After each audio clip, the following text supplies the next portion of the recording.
అంటాడు. అట్లాగే రేవంత్ రెడ్డి స్పెషాలిటీ ఏంటంటే దొరికిపోవడం, పనికి మళ్ళీ డైలాగులు కొట్టడం, మళ్ళీ వెంటనే దొరికిపోవడం. అందుకే నేను అనేది మీకు రేవంత్ రెడ్డి గారికి నేను చెప్తా ఉన్నా, నువ్వు సీసీ కెమెరాల్లో దొరికిపోయిన చిల్లర దొంగవి. నీ బుద్ధి ముఖ్యమంత్రి అయినాక కూడా మారలా. చిట్ చాట్ల పేరిట్లో చీకటి భాగవతం ఎందుకు, చీకటి బతుకులు ఎందుకు? నేను అడుగుతా ఉన్నా, స్ట్రైట్గా మాట్లాడుకుందాం రా.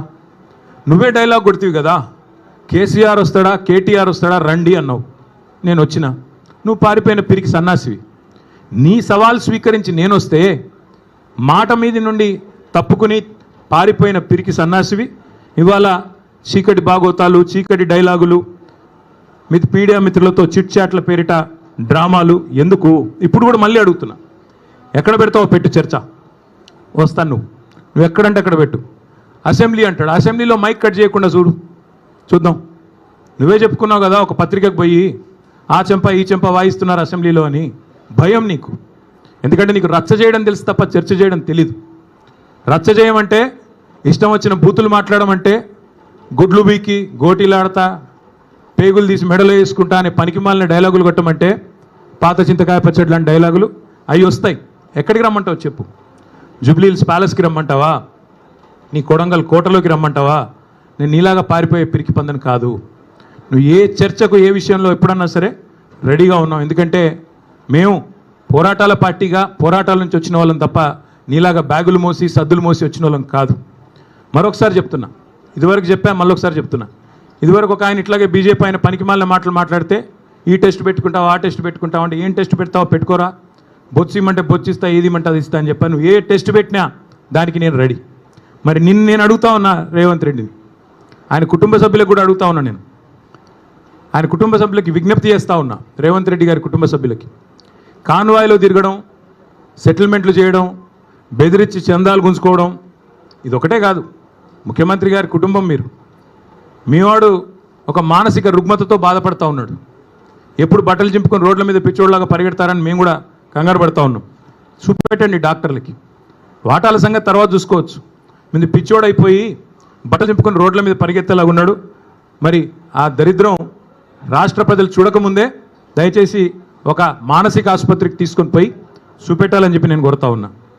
ఇంకొకటి నేను రాష్ట్ర ప్రజలకు కూడా విజ్ఞప్తి చేస్తూ ఉన్నా, ఈ మధ్యన ఒక అలవాటుగా మారిపోయింది. ఏ ఆధారము లేకపోయినా, ఏ అధికారిక ప్రెస్ మీట్ లేకపోయినా, అధికారిక స్టేట్మెంట్ లేకపోయినా, ఇదిగో పులి అంటే అదిగో తోక, ఇదిగో ట్యాపింగ్, ఈ హీరోయిన్ ఆ హీరోయిన్, ఈయన డ్రగ్గులు వాడాడు ఆయన డ్రగ్గులు వాడాడు, ఒక్కడంటే ఒక్కడు ఈ రాష్ట్ర ప్రభుత్వంలో కానీ ఈ రాష్ట్ర అధికార యంత్రాంగంలో కానీ అధికారికంగా ఏమైనా చెప్పారా? ఏంది గాసిప్సు, ఏంది నాన్సెన్సు?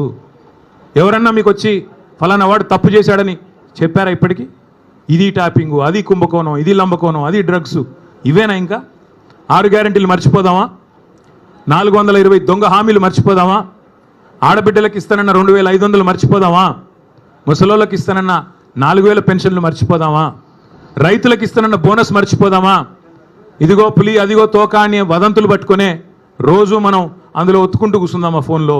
ఈ తమ్మునేలు ఆ తమ్మునేలు, వీడు ఇట్లా అంట వాడు అట్లా అంట, ఈయన ఇంకా మనకు కావాల్సింది ఈ గాసిప్స్ అడిక్షన్ కూడా.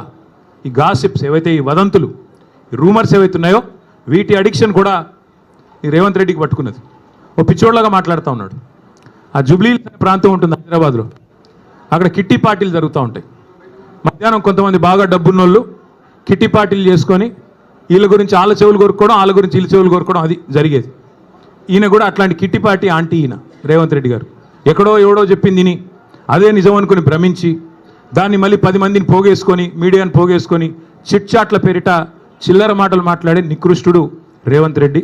నేను అందుకే అంటా ఉన్నా, నువ్వేదో వాగావు కదా నేను డ్రగ్స్ బిగ్స్ అని. దమ్ముంటే మగాడివైతే బయటికి వచ్చి పత్రికల్లో మాట్లాడు, నువ్వే ముఖ్యమంత్రి, నువ్వే హోంమంత్రి, ఏం ఆధారం ఉందో పెట్టు.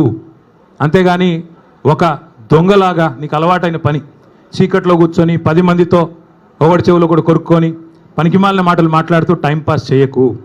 ఇంకొక మాట కూడా అడుగుతా ఉన్నా నేను, ఈ శవాల మీద పేలాలు ఏరుకోవడం ఏందే నాకు అర్థం కాదు. ఎవరో చనిపోతే దుబాయ్లో దాన్ని నాకంట కట్టడం ఏంది? నీ బొంద ఏమైనా జ్ఞానం ఉందా నీకు? అసలు ఏం మాట్లాడుతున్నావు? రాష్ట్ర ముఖ్యమంత్రివా లేకపోతే శవాల మీద పేలాలు ఏరుకునే దౌర్భాగ్యుడివా? నేను అందుకే అంటా ఉన్నాను, నీకు దమ్ముంటే ఆధారం బయట పెట్టు, దమ్ముంటే ఏ టెస్ట్ చేస్తావో చెయ్యి, దమ్ముంటే నీ దగ్గర ఏం ఆధారం ఉందో పెట్టు, లేదా ఈ కిట్టి పార్టీ ఆంటీ లాగా ప్రతిరోజు వీళ్ళ చెవు కొరికి వాళ్ళ చెవు కొరికి హెడ్లైన్లు మేనేజ్ చేసి మీడియాను మేనేజ్ చేసి ఎక్కువ రోజులు బతకలేవు. ఇంకో మాట నేను అడుగుతా ఉన్నా, నేను అంటా ఉన్నాడు, నేనంట కోర్టుకు పోయి స్టే తెచ్చుకున్నా అంట. కోర్టు ఏం చెప్పింది తెలుసా రేవంత్ రెడ్డిని? ఇట్లాగే పిచ్చిబాగుడు వాగుతుంది. నేను చెప్పింది ఈరోజు కాదు, 2021లో ఇట్లాగే సన్నాసి మాటలు మాట్లాడినాడు, డ్రగ్స్ గిగ్స్ అని. నేను కోర్టుకు పోయి పనికిమాలిన మాటలు మాట్లాడుతున్నాడు ఆధారం లేకుండా అని కోర్టుకు పోతే కోర్టు ఏం చెప్పింది తెలుసా? చెత్త మాట్లాడితే చెప్పు తీసుకొని కొడతామని చెప్పి ఇంజంక్షన్ ఆర్డర్ ఇచ్చింది. దాన్ని స్టే అంటాడు. ఈ మూర్ఖుడికి ఇంజంక్షన్ ఆర్డర్ తెలియదు, స్టే తెలియదు. చెత్త మాటలు మాట్లాడితే చెప్పు తీసుకొని కొడతా అని కోర్టు చెప్పింది, నేను కాదు. బుద్ధి జ్ఞానం ఉంటే ఆ ఇంజంక్షన్ ఆర్డర్ ఇంకా ఉంది. నువ్వు ముఖ్యమంత్రివి. ఒక థర్డ్ రేట్ చిల్లరగాడిలాగా బజార్లో పోయే చిల్లర పంచాయతీలాగా చెయ్యకు. ఇంకో మాట అంటాడు, నేనేదో లోకేష్ని కలిసినట్టు అర్ధరాత్రి పోయి, మేమేం చేసినా బాజాప్తా చేస్తాం, బేజాప్తా చేయాల్సిన కర్మ మాకు లేదు. అయినా నాకు తెలియక అడుగుతా, లోకేష్ ఏమైనా నీ లెక్క అంతర్రాష్ట్ర దొంగనా? లోకేష్ ఏమైనా నీ లెక్క సంచులు మోసినోడా? లోకేష్ ఏమైనా నీ లెక్క చదువు రానోడా? కలిస్తే తప్పేంది, ఒకవేళ కలవలేదు కలిస్తే తప్పేంది. అయినా నాకు తెలియక ఇంకో మాట అడుగుతా, పక్క రాష్ట్ర మంత్రి యువకుడు, నాతో డెఫినెట్గా సత్సంబంధాలు ఉన్నాయి, ఇద్దరం కూడా ఫ్రెండ్లీగా ఉంటాము, కలవలేదు కానీ కలిస్తే తప్పేంది నాకు తెలియక అడుగుతా. అయినా మీ పెద్ద బాసు చంద్రబాబు కొడుకే కదా, నేను ఏదో గూండానో దావుద్ ఇబ్రాహింనో సీకట్లో కలిసినట్టు డైలాగులేంద్ర హౌలా. నేను అడిగింది ఏంది, నేను చెప్పింది ఏంది? నేను దొంగను కలిసిన నీలాగా, లేకపోతే నీలాగా లోఫర్ రాజకీయాలు చేస్తున్నాను ఢిల్లీలో పోయి, చీకట్లో పోయి అమిత్ షా కాళ్ళు పట్టుకొని, చీకట్లో పోయి మోడీ గారి పాదాలకు ప్రణమిల్లి చిల్లర రాజకీయం చేస్తున్నానా? పక్క రాష్ట్ర మంత్రి యువకుడు, నాకు తమ్ముళ్ళు అంటాడు, కలిస్తే కలుస్తా కానీ నేను కలవలేదు. దానికి ఏదో పెద్ద ఈయనేదో గొప్ప విషయం కనిపెట్టినట్టు. ఆయన నాకు తెలియక అడుగుతా, పాలన గురించి తెలుసుకోవాలంటే మమ్మల్నే కలుస్తారు బీఆర్ఎస్లను, దోపిడీ గురించి తెలుసుకోవాలంటే నిన్ను కలుస్తారు. ఆయన నన్ను కలిస్తే నీకేం నొచ్చింది? ఆయన నన్ను కలిసినా నీకేం బాధ అవుతుంది? నాకు అట్లా తెలియక అడుగుతా. నేనేమంటున్నా అంటే, ఈ చిల్లర మాటలతోని ఎన్ని రోజులు టైంపాస్ చేస్తావు? ఇంకెన్ని రోజులు ప్రజలు ఇవాళ ఆగం చేసే ప్రయత్నం చేస్తున్నావు? అసలు నిన్న రేవంత్ రెడ్డి గారు ఎందుకు మాట్లాడండి పనికి మాలిన మాటలు? ఎందుకు అంటే ఒకటే కారణం, ఈయన దొరికిపోయిండు. ఇందాక నేను చెప్పిన కదా, దొంగతనం చేయడం మళ్ళీ దొరికిపోవడం ఈయన స్పెషాలిటీ. 48 గంటల ముందు డైలాగులు కొట్టిండు, నేను రానే రాను. ఆంధ్ర వాళ్ళు మీటింగ్ పెట్టినారు, ఆంధ్ర ప్రభుత్వం వాళ్ళ చేతుల్లోనే కేంద్ర ప్రభుత్వం కూడా ఉంది, మరి నేను రాను. చంద్రబాబు పిలిచినా బనకచెర్ల గురించి అయితే నేను రాను అని డైలాగులు కొట్టినాడు, లీకులు ఇచ్చినాడు, లీకు వీరుడు. ఇచ్చిన తర్వాత 24 గంటల్లో ఏం మారిందో తెలియదు, 24 గంటల్లో ఏం జరిగిందో తెలియదు. టకామని ఢిల్లీలో తేలిండు. ఢిల్లీలో తేలిన తర్వాత స్పష్టంగా దొరికిపోయినాడు. ఈయనేమో బనకచెర్ల ప్రస్తావనే రాలేదంటాడు. ఆంధ్ర మంత్రి గారు రామానాయుడు గారు బయటకు వచ్చి మొట్టమొదటి ఎజెండా అంశమే బనకచెర్ల, దాని మీద మాట్లాడినాం.